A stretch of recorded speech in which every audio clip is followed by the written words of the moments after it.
શું નામ છે તમારું? પટેલ લેવલ. અચ્છા, ક્યાંથી આવો છો? ભરૂચથી. અચ્છા, શું સમસ્યા હતી?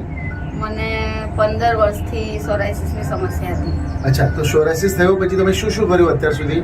અત્યાર સુધી તો ઘણા બધા સ્કિન સ્પેશિયાલિસ્ટને બધા બોને બતાવ્યું, પણ જડમૂળમાંથી નથી મટ્યું ક્યારેય. અચ્છા, તો તમને સોરાયસિસ ક્યાં ક્યાં હતો? આખા બોડી પર જ, ફૂલ બોડી.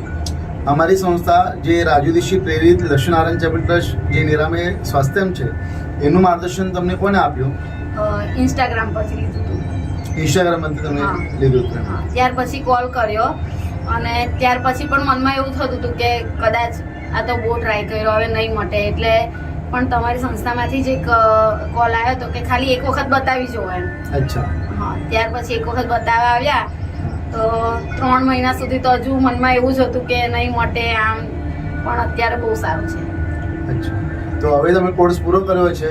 હા. તમારા શરીર હવે કમ્પ્લીટલી સોરાયસિસ મુક્ત થયા છો? હા હા. તમને સ્વસ્થ અને મસ્ત લાગી રહ્યું છે? હા હા. હવે અહીંયા આવ્યા પછી અમારા અહીંયા જે અમે માર્ગદર્શન આપીએ છીએ એમાં તમને કેવું લાગ્યું છે?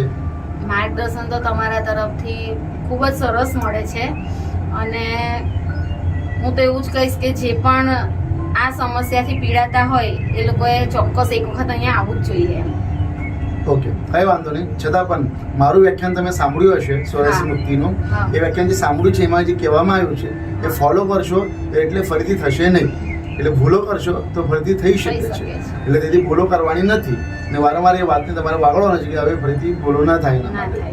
અને જે આજીવન જે વસ્તુ તમને ફોલો કરવાની કહી છે, લગાડવાનું, નાહવાનું, ધોવાનું, જેવી વસ્તુ મેં કહી છે એ તમારે સ્ટ્રિક્ટલી સિરિયસલી ફોલો કરશો એટલે બીજી વાર સોરાયસિસ તમારા તરફ આવશે પણ નહીં. તો આજના દિવસે અમારા તરફથી શુભેચ્છા આપીએ છીએ. તમે સદા સ્વસ્થ રહો, મસ્ત રહો.